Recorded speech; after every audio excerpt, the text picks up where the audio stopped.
Hi everyone, it's QuickyBaby and welcome back to World of Tanks, and this game is going to be so fast and furious from the get-go I'm having to start before the countdown is even done. Let's highlight what our hero today, who is called Copper00 from the North American server, is using. They're using a gun rammer, coated optics, and a turbo. Fast and furious stuff.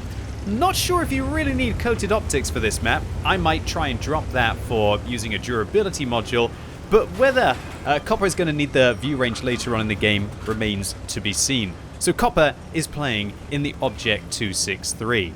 And this vehicle is absolutely awesome for a map like this. Great opportunities to hide your lower plate, great opportunities to throw your weight around, and Copper is going to throw their weight around at the start of this game by ramming to death the Skoda T50. I love seeing aggressive gameplay in an Object 263, and after having just dealt with one medium autoloader, now Copper is going to go after an STB1, although it makes a little bit of a misplay there with trying to ram the STB1 as they're unable to get the extra shot in. Nevertheless, looks like it's not going to be a disaster as Copper continues to just absolutely bully this STB1 here, putting one round in, hoping that I guess his Leopard's going to be able to finish him off, taking all of the attention so the STB1 is not focused on the German medium. And finally the German medium manages to shut down the tier 10 Japanese medium tank.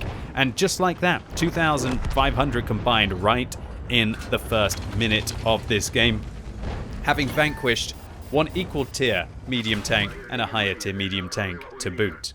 Unfortunately for Copper, he's going to find out that this position is quite ill-suited to being able to deal with the Leopard. However, it looks like I need to already eat my words as to what I said at the start of this video today, and that is that without coated optics there, Copper would have probably not been able to spot the Leopard at that kind of a distance, and so the Leopard would have probably continued to tank Copper, and maybe that would have been all of their hit points. So it really shows you that you can't have every single piece of equipment in World of Tanks, and I guess it's just down to the player to decide which one they're going to go for. Now, I can tell by Copper's hit points here, which is 1,790, that they really love their Object 263. Most people go and get all of the field mods in a vehicle like the Tortoise, for example. This tank has 1,800 base hit points, and the fact that Copper has 1,790 means that they have taken, I believe, the 7th field mod on this vehicle, where they've reduced their hit points to actually improve their rate of fire by 3%. And so they're really going to have a very high damage per minute 263. For a 263, let me clarify, because this thing has abysmal damage per minute for a tier 9 tank destroyer. It's only 2,156 base on this vehicle. However, with a gun rammer, with the field mod, and also with a premium consumable, which Copper has put on their 4 key, yeah, he's definitely pumping up the 263 to about as furious as it can be with regards to its damage per minute. There are lots of different ways that you can play this tank, though. Pumping up the damage per minute, definitely one way, and Copper's going to definitely put their argument in for showing mastery of the 263 and what it's capable of if you set this thing up in this way. But for a lot of players, the durability module might help them to be able to keep their opponents in front of them, because otherwise, without a really good repair crew and without probably a premium repair kit that we see that Copper is using, the 263 can really just be caught out, tracked, and absolutely dominated. Now, I highlight what key Copper has put their premium consumable on, and that's because for everyone who's just starting out in World of Tanks, well, firstly, good luck to you trying to get into this game after 10 years. I wish I could go back and change the keys that I have learned to put my consumables on, and I feel like Copper has put them on the optimal keys. I think you should have your fire extinguisher, or alternatively your premium consumable, on your 4 key. Because it's fast to be able to react to use those manual fire extinguishers, and I'm not going into that big debate about what kind of fire extinguisher you should use, whether it's a manual one or whether it's a premium one. But for all of you free-to-play players out there, yeah, you will definitely know which ones you can probably afford, right? And just having your fire extinguisher on the 4 key can really help to be able to quickly get it off, and woof! Boy, Copper, that was a snipe and a half right through the top of the E75, allowing the Leopard, situated to Copper's east, to be able to shut them down. And obviously having the repair kit on the 5 key makes the most sense as well, because that means that when you're tracked, if you're using a small repair kit, you can hammer 5-5 and you can get the tracks back on more quickly than Fat Fingers here, maybe accidentally pressing 4-5 when I'm trying to load high explosive rounds on my 3 key, or just even pressing the repair kit while I'm trying to It's just a much better setup to have. So if any of you out there are not so set in your ways that you've played World of Tanks a little bit too long and you're getting a little bit too long in the tooth and you don't have the mental capacity to relearn what keys to press at this stage, would definitely recommend to go Fire Extinguisher, Repair Kit, Med Kit, or Premium Consumable Repair Kit, Med Kit in World of Tanks. Okay, so Copper now has managed to pluck up about, woof, that is a spicy game so far already. We're talking about 6,000 combined in this round of World of Tanks, and Copper is single-handedly holding on to the middle of this map. Well, unfortunately, his platoon mate, who's called Golden Got Boomer Aim, well, you're definitely playing the right game, right, mate?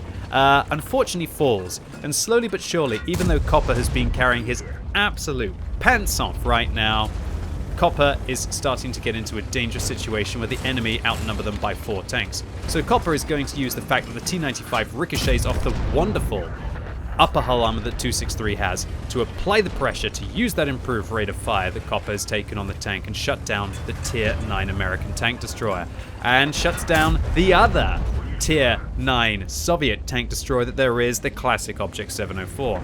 And just like that, with the M5Y also shutting down the Chieftain on the enemy team, Copper is suddenly starting to get back into this game.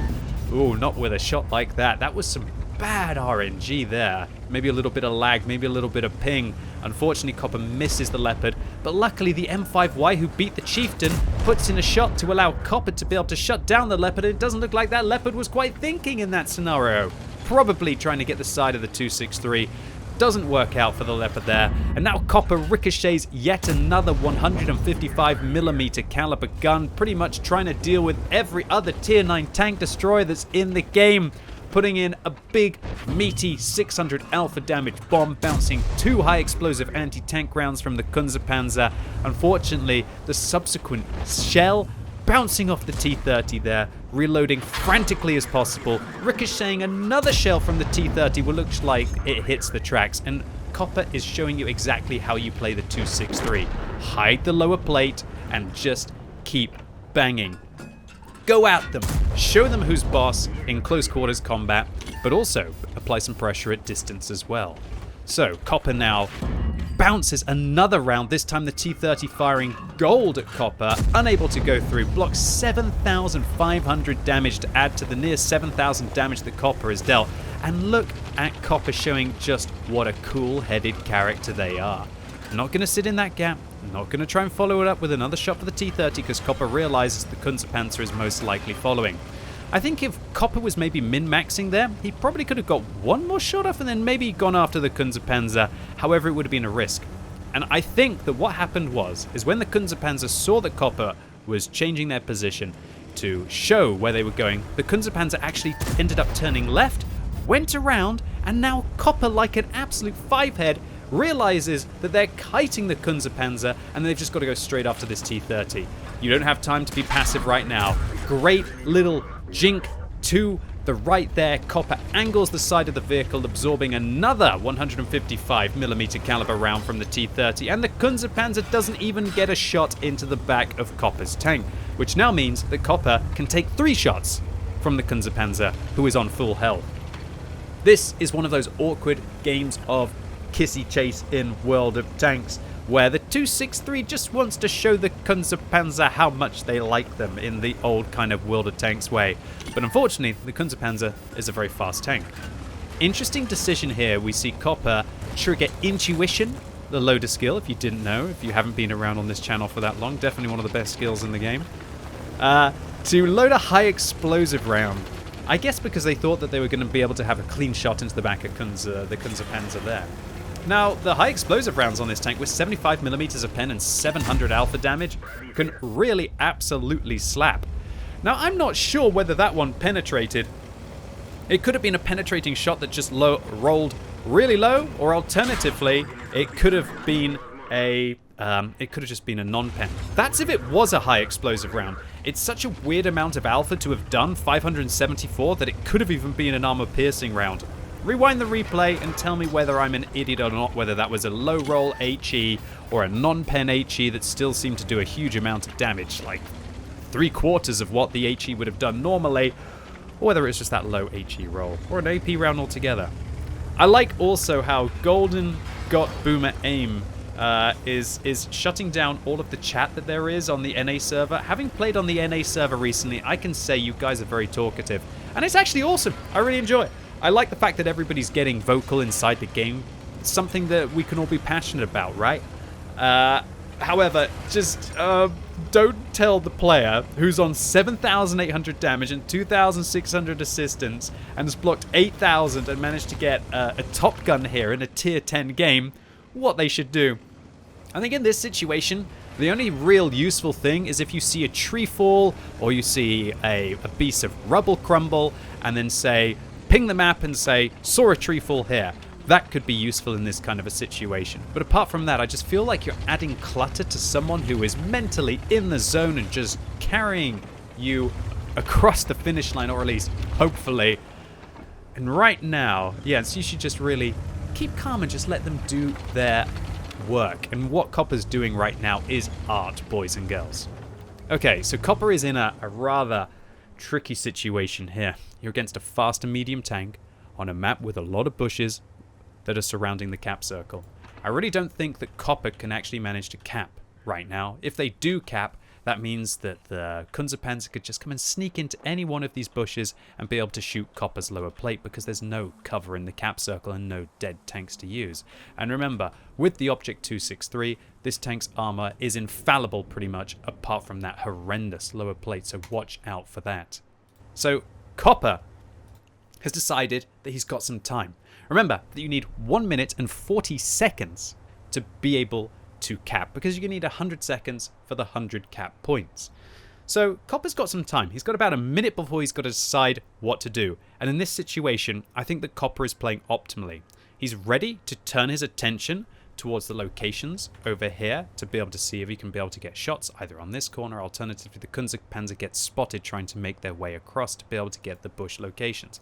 And I think what Copper's doing is good because he's got enough time to be able to get back to the cap circle because they're using a turbo on this vehicle and it's very fast to boot with an 18 power to weight ratio and 55 kilometer top speed limit even without the turbo.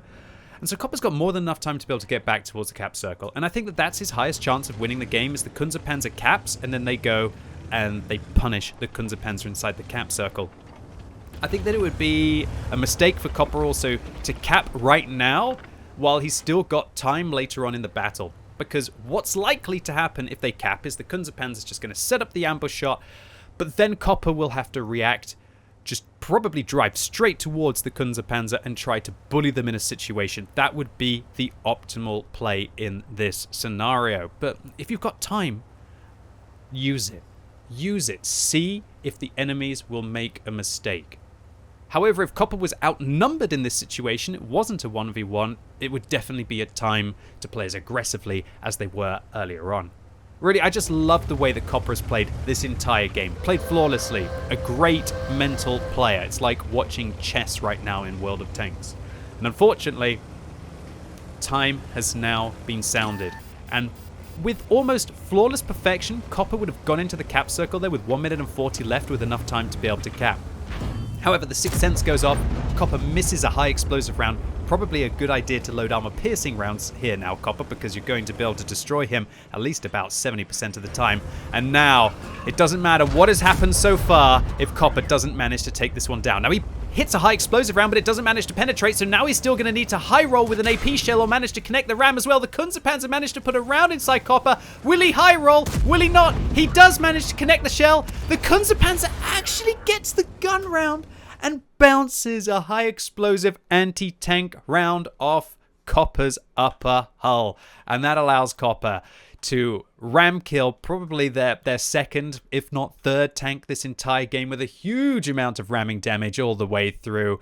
This was your all-purpose kick butt game of World of Tanks. And Copper undoubtedly showed pretty much the entirety of the enemy team who was the boss in this game. And the boss definitely was the Object 263, a perfect tank for a map that was almost seemingly designed for this vehicle. However, even though this tank was perfect for this situation, Copper still had to make perfect plays all the way through to take down this incredible tremendous, exciting carry. What a round. Boy, is Copper rewarded for their efforts. We're talking about an ace tanker for 2,111 base experience. I think half of that would have nearly been enough to get an ace tanker in this vehicle.